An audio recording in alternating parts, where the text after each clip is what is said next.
है और कैसे आप सभी लोग द पॉलिटिकल मास्टर में एक बार फिर से आप सभी का स्वागत है। Class 11 political science mid term exam morning shift का कंप्लीट आंसर की हम स्टूडेंट करने वाले हैं।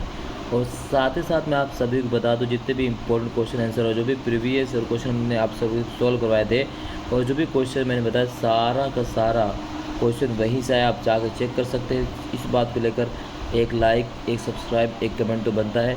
चलिए वीडियो को शुरू करते हैं। तो सबसे पहला क्वेश्चन जो पूछा गया है एमसीक्यू में, वो है भारतीय संविधान कब लागू किया गया। बिल्कुल बेसिक से क्वेश्चन। तो भारतीय संविधान लागू किया गया 26 जनवरी 1950 को, यानी इसका जो है सी सही आंसर है। संविधान सभा के सदस्यों को चुनाव। तो संविधान सभा के सदस्यों का जो चुनाव हुआ था वो 1935 में स्थापित प्रांतीय विधानसभाओं के सदस्यों के द्वारा स्थापित किया गया था। लेकिन बाद में संविधान सभा जब भंग हो गई थी, 389 सदस्य जो थे, और 1947 में 3 जून 1947 को भारत को विभाजन प्रस्ताव पारित कर दिया गया था और भारत का 15 अगस्त 1947 को विभाजित कर दिया गया था।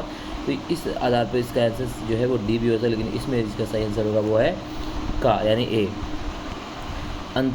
अंतिम रूप से पारित भारतीय संविधान पर कितने सदस्यों ने हस्ताक्षर किए थे। तो 284 सदस्यों ने हस्ताक्षर किए थे। न्यायिक पुनरावलोकन की शक्ति और न्यायपालिका की स्वतंत्रता का प्रावधान किस देश के संविधान से लिया गया है। तो न्यायिक पुनरावलोकन की शक्ति और न्यायपालिका की स्वतंत्रता का जो प्रावधान है वो अमेरिका के संविधान से लिया गया है। मोतीलाल नेहरू समिति ने अधिकारों के घोषणा पत्र की मांग कब उठाई थी। तो 1928 ईस्वी में, यानी 20 का सही आंसर है। दक्षिण अफ्रीका का संविधान दिसंबर 1996 में लागू हुआ, बिल्कुल सही है।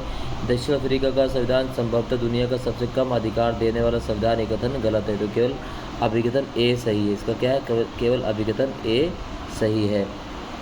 इसी प्रकार से जो इंग्लिश माध्यम से बच्चे हैं वो है, इसका फर्स्ट का होगा आपका सी, सेकेंड का ए, थर्ड का सी, फोर्थ का जो है डी, फिफ्थ का बी एंड 6 का होगा। ठीक है, इस तरह से क्वेश्चन पूछा गया है। क्वेश्चन नंबर 7 है, प्रत्यक्ष लोकतंत्र में नागरिक रोजमर्रा के फैसलों और सरकार चलाने में सीधे भाग लेते हैं।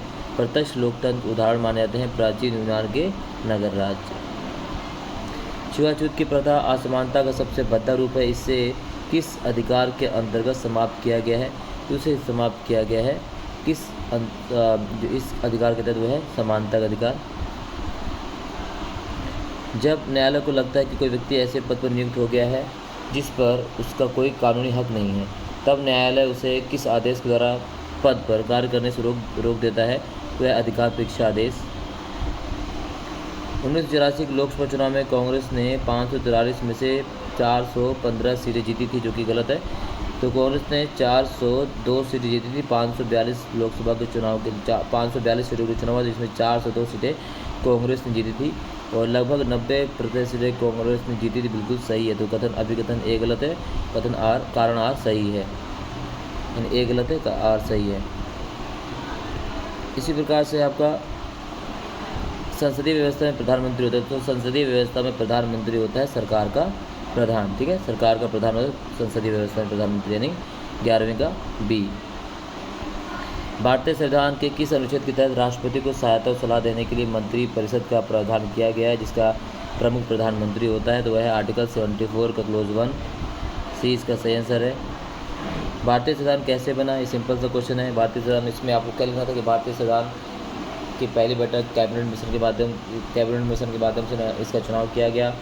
9 दिसंबर 1943 की पहली बैठक होती है। इसकी अध्यक्षता करते डॉक्टर राजेंद्र प्रसाद साहब को कवर करना था। मौलिक अधिकार अन्य अधिकारों से कैसे भिन्न है। प्रत्यक्ष और अप्रत्यक्ष लोकतंत्र के बीच में क्या अंतर है, कोई 2 अंतर लिखिए। कार्यपालिका के 2 प्रमुख कार्य लिखिए। विधेयकों को स्वीकृति देने के संबंध में राष्ट्रपति पर कोई समय सीमा नहीं है। वाक्य का समर्थन 1986 पोस्ट ऑफिस संशोधन विधेयक के वर्णन सहित कीजिए। द्विसदनात्मक विधायिका के पक्ष में 2 तर्क दीजिए। सब क्वेश्चन मैंने बार बार आपको रिपीट करवाया है कि भारत में द्विसदनीय विधायिका के पक्ष में तर्क क्या है, भारत में द्विसदनीय विधायिका क्यों अपनाएगी, सब कुछ हमने पहले भी कवर कर रखा है। संविधान के 4 कार्य लिखिए। इसी प्रकार से जो क्वेश्चन पूछा गया है, क्वेश्चन 20 सर्वाधिक वोट पाने वाले कीजिए, यानी फर्स्ट पार्टी पोस्ट सिस्टम और समानुपातिक प्रतिनिधित्व चुनाव प्रणाली में कोई 4 अंतर स्पष्ट कीजिए। सब क्वेश्चन को हमने पहले ही कवर किया हुआ था और हर एक क्वेश्चन वहीं से पूछा गया है।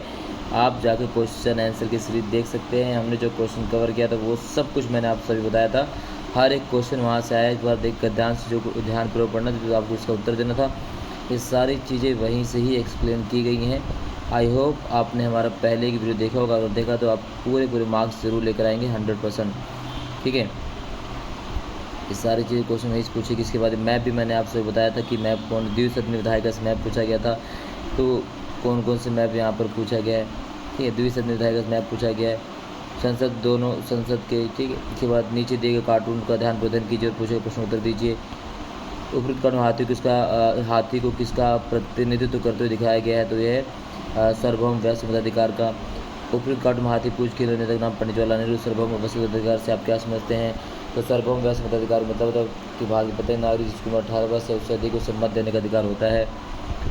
मेरे सारे क्वेश्चन इस प्रकार से पूछे गए हैं। स्वतंत्र और निष्पक्ष चुनाव कराने की जिम्मेदारी किसकी होती है, चुनाव आयोग की होती है। ये सारी चीज़ें पूछी गई हैं। हर एक क्वेश्चन में पहले कवर करा रखा है। तो इस तरह से ये आपका पेपर ही पॉलिटिकल साइंस का हो गया संपन्न। आई होप आपने इसमें 100% अटैम्प्ट किया होगा। कमेंट बॉक्स में कमेंट करके ज़रूर बताइएगा कि आपके एमसीक्यू और कुल कितने क्वेश्चन सही हो रहे हैं।